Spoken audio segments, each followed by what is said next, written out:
Hey everybody.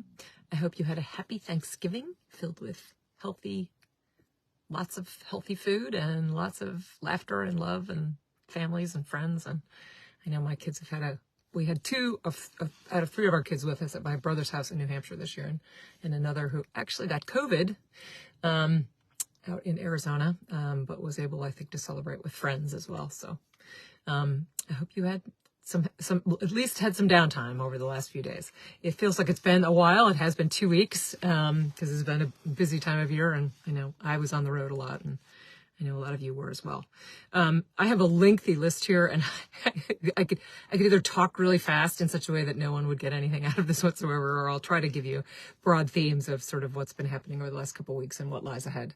To lay it out in general terms, one common theme of, I guess with year end, there's lots of local nonprofits having events, holiday galas, celebrations of the year and the events, fundraisers, all kinds of things. And for me, a lot of that was encapsulated with an event that I attended last night, which honored the Foundation for Community Health on its 20th anniversary. And also the very nearly 20th anniversary of the service of Nancy Heaton, who has been its first and only executive director. And one of the reasons why I saw this as sort of a framing event is because a lot of the work that the Foundation for Community Health does is about quietly supporting other nonprofits in the area that do health-related work. And many of those leaders were there last night. And I know from my own experience serving on nonprofit boards, the work that they do not only to get programs up and running, and it is sort of foundational work in terms of it gets them started and helps them be sustainable, but also nurturing the leadership of executive directors. One of whom is the executive director of Project SAGE, Betsy Morrow, who I was chair of the board when she was hired. I'm very proud of that. She's done amazing things at the agency and has announced recently that she's leaving. And the agency's in a great place, and I'm sure there will be lots of wonderful people interested in that job. But it has made me, a lot of the people there last night were people that I worked with when I was on a lot of nonprofit boards myself, and that just those who are grateful for that sort of quiet, foundational, deeply knowledgeable, they know program, but support for it can be lonely to be an executive director of a nonprofit, and they don't really have peers, and so they do a lot of that invisible work as well.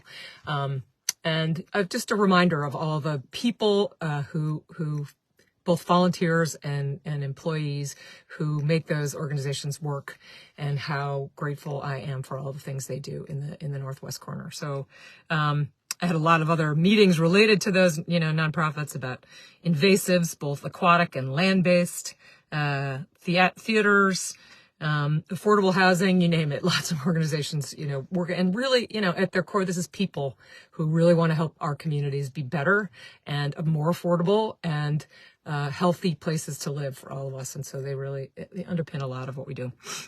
Another on the state level,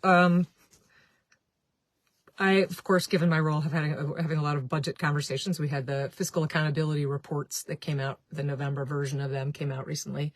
And that starts a conversation about where we actually are in terms of, as we move from what for Connecticut were, very flush times, and we were able to sock some serious money away, into our our pension liability and our rainy day fund, and now moving towards something that's more stable, still a budget surplus, but smaller surpluses. And so how we do that and how we temper the expectations of some colleagues who admirably want to do big things, and we have to figure out how that fits in with everything.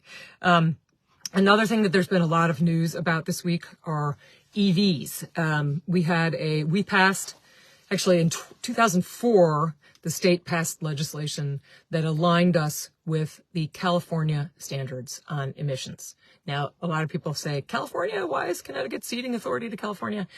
We're not, but we only have two choices. We can either choose the EPA's standard, or we can choose the California standard. For a variety of reasons, California got an exemption to that and has a very discrete set of standards that are stronger. And we chose in 2004 to follow the California standards, and we've been doing so ever since. Important to note that 2004 legislation was strongly bipartisan. And so there have been, steps along the way. The legislation is not a static thing. It updates with technology and new pieces. And so one piece of that, we passed new legislation in line with that this year, and there were regulations that were in front of what's called the Regulations Review Committee, which is an unusual committee in structure, and that it is not determined by, what party happens to control the legislature. It is bipartisan. So there's 7 members, 7 Republicans, 7 Democrats. The EV regulations, which underpin that legislation, didn't look like they were going to pass, so they were pulled, and we will do that. We will work on this legislatively this year. So what does that mean? The crux of some of those regulations were about phasing out the purchase of new non-zero emissions vehicles or electric vehicles by 2035. So this doesn't have anything to do with, it doesn't ban anyone's ownership of a gas-powered vehicle. It doesn't have anything to do with used vehicles, anything like that, but it requires manufacturers by 2035 to sell all electric vehicles. It also has a series of other things that would require us to make sure that the market moves in the direction we expect it we build out the infrastructure, the charging infrastructure that we need to support that level of electric vehicles, all kinds of things. And so for me, I look at it, I was a supporter of the legislation. But I'm hopeful that actually this is a pause in which we can make sure that we build into the legislation that we ultimately consider things like affordability, making sure that these vehicles that, Connecticut has very poor air quality. Not everyone out here, we don't realize that because, we live amidst a lot of green space, and part of that is due to our own, 40% of that is transportation related. And so we're already out of attainment, as it's called. We're outside the federally required limits. And so if we don't do something on transportation, which is a huge sector of our pollution, we're going to have to do it on the industrial pollution side.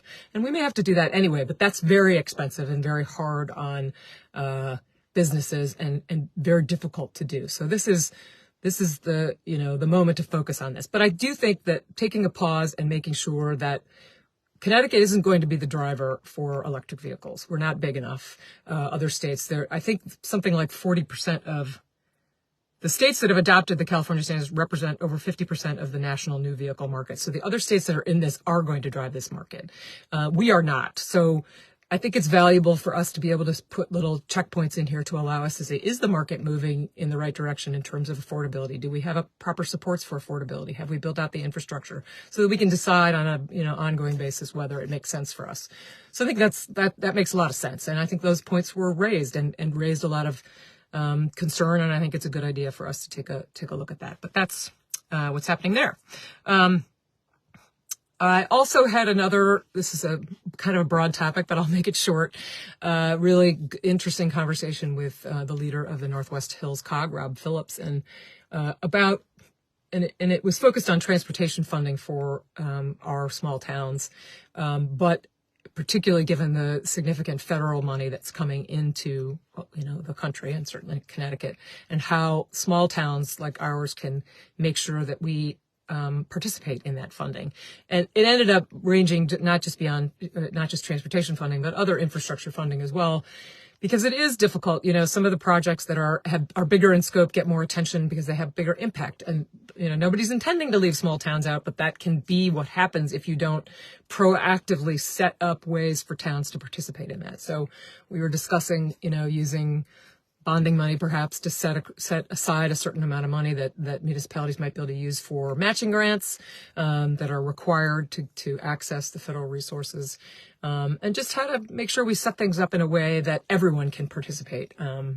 And it was a really valuable conversation, and it's made me think about a lot of other funding things that we have ahead of us. So that's enough, I think. I'll stop talking. I hope you have a great weekend. And upcoming events this weekend. We are entering the holiday season now that Thanksgiving is behind us. There's a tree lighting in Kent this weekend. Sharon Green is going to be edged with 1,500 luminarias, as they do every year. Of the Sharon Fire Department and Ambulance Squad does that, and each luminary honors a person or a pet. So that's always very beautiful. The American Indian Studies Museum Holiday Market is also this weekend. Noble Horizons Festival of Trees is this weekend, continuing. So lots of things going on. Maybe I'll see you at some of those events. Hope you are enjoying the season. See you soon.